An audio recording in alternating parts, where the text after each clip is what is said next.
So hey guys, welcome to exam target. This is Mulayam Pranjal और आज की वीडियो में हम देखने वाले हैं 11 जुलाई का करंट अफेयर और हर क्वेश्चन के लास्ट में इम्पोर्टेंट फैक्ट भी डिस्कस करेंगे। तो चलिए शुरू करते हैं। हमारा आज का पहला क्वेश्चन है, हाल ही में कहाँ कोरोना महामारी के बीच में ही चुनाव संपन्न हुए? तो जो इसका सही ऑप्शन है वो है ऑप्शन नंबर डी, सिंगापुर में। अभी हाल में सिंगापुर में चुनाव संपन्न हुए हैं। अब बात सिंगापुर की आती है तो हम देख लेते हैं।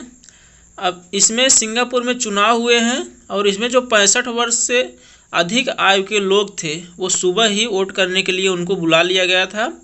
और ली सेन लुंग 2004 से यहाँ के प्रधानमंत्री हैं। और अब सिंगापुर के बारे में थोड़ा सा और जानकारी देख लेते हैं। आप देख सकते हैं वर्ल्ड मैप में ये है सिंगापुर, एक छोटा सा देश है। ये चारों तरफ से जल से भी घिरा हुआ है। सिंगापुर की जो राजधानी है वो है सिंगापुर नगर और यहाँ के जो राष्ट्रपति हैं वो हैं हलीमा याकूब। और इसकी स्वतंत्रता जो हुई थी 31 अगस्त 1963 को यूके से हुई थी, यूनाइटेड किंगडम से। और यहाँ पर जो भाषाएं बोली जाती हैं वो लगभग 4 भाषाएं बोली जाती हैं। अंग्रेजी वहाँ की ऑफिशियल भाषा है और इसके अलावा मलय, चीनी और तमिल भाषा भी बोली जाती है।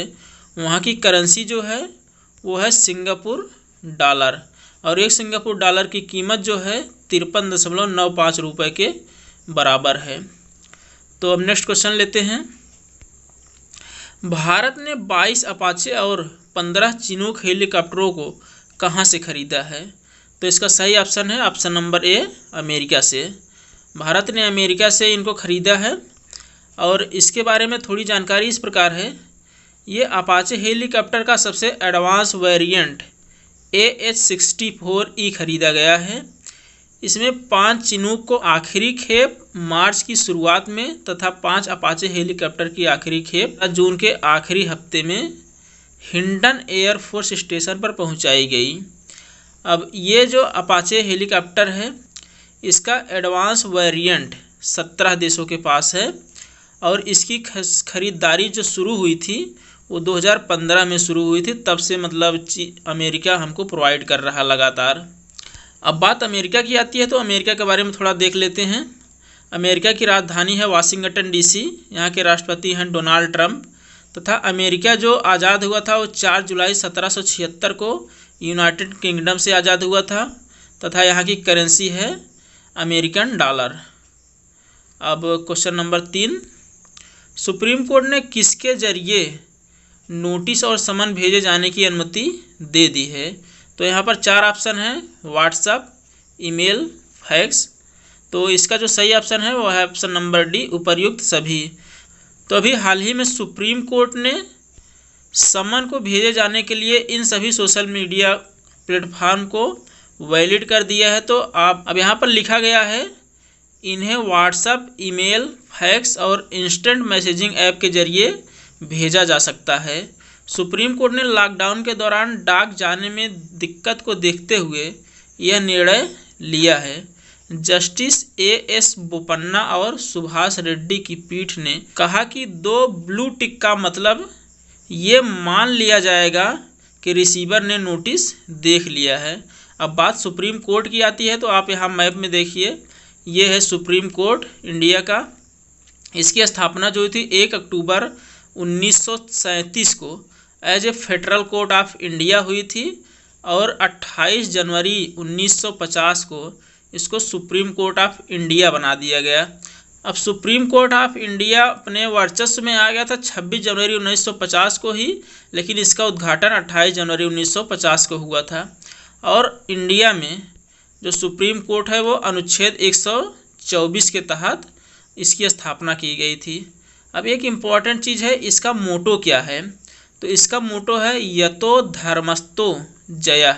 इसका मतलब है जहाँ धर्म है वहीं विजय है। ये महाभारत से लिया गया है। और यहाँ के जो मुख्य न्यायाधीश हैं, पहले मुख्य न्यायाधीश थे HJ कानिया और जो अभी फ़िलहाल के मुख्य न्यायाधीश हैं वो हैं शरद अरविंद बोबड़े। ये 47वें नंबर के मुख्य न्यायाधीश हैं। और सुप्रीम कोर्ट में जो कुल न्यायाधीशों की संख्या होती है वो 34 होती है, जिसमें से 33 न्यायाधीश और 1 मुख्य न्यायाधीश होते हैं। अब हम नेक्स्ट क्वेश्चन लेते हैं। IBA की ताज़ा रैंकिंग में नंबर 1 बॉक्सर कौन बने हैं? तो जो इसका सही ऑप्शन है वो option number C, Amit Panghal. IBA की ताज़ा रैंकिंग में नंबर 1 बॉक्सर बन गए हैं। अब IBA क्या है, हम IBA की फुल फॉर्म देख लेते हैं। इसका फुल फॉर्म है इंटरनेशनल बॉक्सिंग एसोसिएशन। तो अब और थोड़ा सा जानकारी ले लेते हैं इसके बारे में। वर्ल्ड रैंकिंग भारतीय मुक्केबाज Amit Panghal 52 kilo weight category में दुनिया के नंबर 1 बॉक्सर बन गए हैं। ऐसा पहली बार हो रहा है जब भारत के 9 बॉक्सरों ने ओलंपिक कोटा को हासिल किया हो।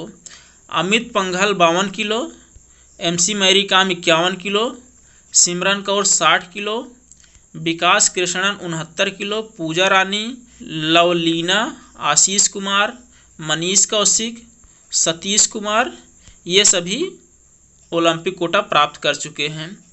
अब भारत के कुल 12 मुक्केबाज टॉप 10 में जगह बनाने में सफल रहे हैं और 6 बार की world champion MC Mary Kom 51 kilo weight category में तीसरे स्थान पर हैं इस रैंकिंग में।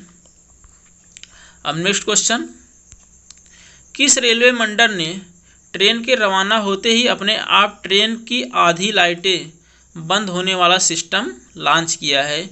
इस सिस्टम में यह है कि जब ट्रेन स्टेशन से रवाना होगी तो उसके कुछ दूर जाने के बाद उसकी आधी लगभग 70% लाइटें अपने आप बंद हो जाएंगी। तो जो इसका सही ऑप्शन है वो है ऑप्शन नंबर बी, जयपुर मंडल ने ये काम किया है। अब जयपुर मंडल ने किया है, इसमें रेल प्रशासन ने लाइटों को एक स्पेशल सर्किट बनाकर उसे होम और स्टार्टर सिग्नल से जोड़ दिया। अब होम और स्टार्टर सिग्नल क्या होते हैं? ट्रेन जिस सिग्नल को देखकर प्लेटफार्म पर आती है उसे होम सिग्नल बोलते हैं तथा जिस सिग्नल को देखकर वो प्लेटफार्म से रवाना होती है उसे स्टार्टर सिग्नल बोलते हैं। तो इस सिस्टम के अंतर्गत जयपुर तथा मंडल के अन्य रेलवे स्टेशनों पर यह व्यवस्था की गई है कि जब ट्रेन होम सिग्नल पर पहुंचेगी तो सभी लाइटें ऑटोमेटिक जल जाएंगी तथा स्टार्टर सिग्नल पर पहुंचते ही 50% लाइटें ऑफ हो जाएंगी। तो फिलहाल में भारत में कुल 18 रेलवे मंडल हैं। पहले कुल 17 रेलवे मंडल हुआ करते थे, लेकिन 27 जुलाई 2019 को दक्षिण तटीय रेलवे मंडल विशाखापट्टनम 18वां रेलवे मंडल बन गया। अब नेक्स्ट क्वेश्चन, सरकार ने कब तक के लिए प्रधानमंत्री गरीब कल्याण अन्न योजना को बढ़ा दिया है? तो ये नवंबर 2020 तक के लिए इन्होंने बढ़ा दिया, कुल 5 महीने के लिए। अब इसके बारे में थोड़ा और देख लेते हैं। इसके अंदर गरीब वर्ग के लोगों को मुफ्त अन्न दिया जा रहा है। इसकी घोषणा मानव संसाधन विकास मंत्री प्रकाश जावड़ेकर ने किया। तो आप इसको भी याद रखिएगा, मानव संसाधन विकास मंत्री प्रकाश जावड़ेकर हैं। इसके तहत 203 लाख टन अन्न दिया जाएगा। 81 करोड़ लोग लाभान्वित होंगे तथा कुल 13,500 करोड़ रुपए की लागत आएगी इसमें। अब नेक्स्ट क्वेश्चन, चीन कब तक हर वर्ष 6 से 8 परमाणु रिएक्टर बनाना शुरू कर देगा? तो जो इसका सही ऑप्शन है ऑप्शन नंबर बी, 2025 तक चीन हर वर्ष 6 से 8 परमाणु रिएक्टर बनाना शुरू कर देगा। तो अब बात चीन की आती है, तो अभी चीन के बारे में थोड़ा डिटेल ले लेते हैं। चीन में अभी जो है 45 परमाणु ऊर्जा रिएक्टर काम कर रहे हैं, जबकि 12 भी निर्माणाधीन हैं और इसकी क्षमता 48.8 गीगावाट की अभी है और इसका टारगेट है 2020 के अंत तक 58 गीगावाट की क्षमता को प्राप्त करना। अब बात चीन की आती है, तो आप वर्ल्ड मैप में देखिए चीन, ये आपको इंडिया के ऊपर वर्ल्ड मैप में चीन दिख जाएगा। ये काफ़ी बड़ा लैंड है। अब चीन की राजधानी जो है वो है बीजिंग। यहाँ के राष्ट्रपति हैं शी चिनपिंग और इसकी स्थापना 1 अक्टूबर 1949 को हुई थी as a republic of China. और यहाँ की जो भाषा है वो है चीनी तथा यहाँ की करेंसी जो है वो है रेन मिनबी, जबकि युआन जो है रेन मिनबी का एक पार्ट है। जैसे इंडिया में रुपए का एक पार्ट पैसा होता है, वैसे ही रेन मिनबी का एक पार्ट युआन होता है और एक रेन मिनबी की कीमत जो है इंडियन करेंसी में 10.75 रुपये अभी वर्तमान में चल रही है। हमारा नेक्स्ट क्वेश्चन, हाल ही में उत्तर प्रदेश स्टार्टअप नीति 2020 को मंजूरी मिल गई है, इसे कब शुरू किया गया था? तो ऑप्शन नंबर सी, इसे 2017 में शुरू किया गया था।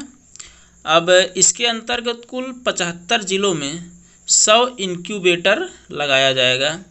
लखनऊ में इंक्यूबेटर हब स्थापित किया जाएगा तथा इसके तहत 50,000 प्रत्यक्ष रोजगार तथा 1.5 लाख रोजगार व स्वरोजगार उत्पन्न होंगे। बात उत्तर प्रदेश की आती है तो आप मैप में देखिए रेड कलर का उत्तर प्रदेश दिख रहा है तथा इसके पड़ोसी राज्य हैं मध्य प्रदेश, राजस्थान, हरियाणा, दिल्ली, हिमाचल प्रदेश, उत्तराखंड, बिहार, झारखंड तथा छत्तीसगढ़। तो ये कुल 9 राज्य हो गए जो उत्तर प्रदेश के पड़ोसी राज्य हैं। अब उत्तर प्रदेश की राजधानी जो है लखनऊ है। यहाँ के मुख्यमंत्री हैं योगी आदित्यनाथ। यहाँ की राज्यपाल जो हैं वो हैं आनंदीबेन पटेल तथा उत्तर प्रदेश की स्थापना 24 जनवरी 1950 को की गई थी।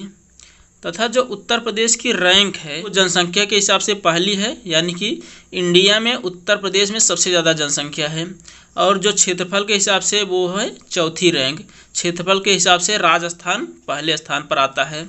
अब उत्तर प्रदेश में लोकसभा की 80 सीटें हैं, राज्यसभा की 31 सीटें हैं तथा लेजिस्लेटिव असेंबली की 404 तथा लेजिस्लेटिव काउंसिल यानी कि विधान परिषद की 100 सीटें हैं। तो ये जो कुछ जानकारी थी उत्तर प्रदेश के बारे में।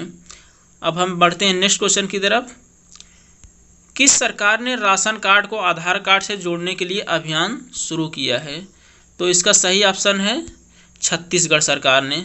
अब यहाँ छत्तीसगढ़ सरकार द्वारा राशन कार्ड को आधार कार्ड से जोड़ने के लिए पहल शुरू की गई है।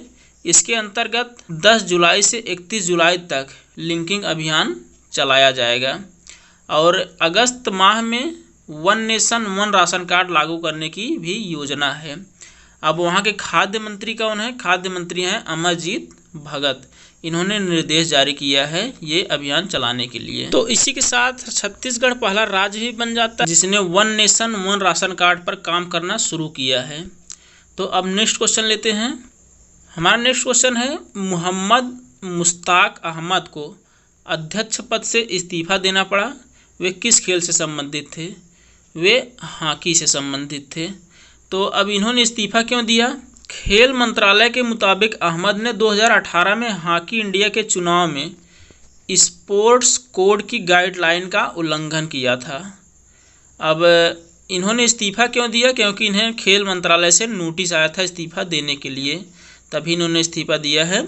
लेकिन इन्होंने कुछ पर्सनल कारणों का हवाला देते हुए इस्तीफा दिया। अब नेशनल स्पोर्ट कोड क्या थे?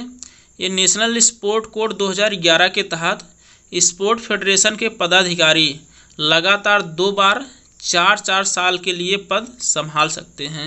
हालांकि संशोधन के बाद केवल अध्यक्ष को लगातार 3 कार्यकाल तक बने रहने का अधिकार है। लेकिन मुश्ताक अहमद लगातार अध्यक्ष तो थे नहीं। ये 2010 से 2014 तक हॉकी इंडिया के कोषाध्यक्ष रहे, 2014 से 2018 तक महासचिव रहे। उसके बाद 2018 से 2022 के लिए ये हॉकी इंडिया के अध्यक्ष बन गए थे। तो इसे जो खेल मंत्रालय है इसे नियमों का उल्लंघन मानता है, इसी कारण इन्हें नोटिस भेजा गया था। अब इसके बाद मणिपुर के senior vice president Gyanendro Ningombam को कार्यवाहक अध्यक्ष के रूप में नियुक्त कर दिया गया है। अब ये 30 सितंबर को चुनाव होगा, तब तक ये अध्यक्ष बने रहेंगे। तो दोस्तों यहीं पर हमारी आज की वीडियो ख़त्म होती है। आज के लिए बस इतना ही। अब मिलते हैं नेक्स्ट वीडियो में। यदि आपने कल की वीडियो नहीं देखी थी तो आपको स्क्रीन पर यहाँ शो हो जाएगा, आप उस पर क्लिक करके उसको देख सकते हैं। तथा यदि आपको PDF चाहिए तो डिस्क्रिप्शन बॉक्स में लिंक दिया हुआ, वहाँ से जाकर डाउनलोड कर सकते हैं। तथा यदि आपको पुराने दिनों की PDF चाहिए तो डिस्क्रिप्शन बॉक्स में टेलीग्राम लिंक है, उस पर क्लिक करके आप वहां से जाकर सभी PDF डाउनलोड कर सकते हैं। तो आज के लिए बस इतना ही। अब मिलते हैं आपसे नेक्स्ट वीडियो, तब तक के लिए जय हिंद।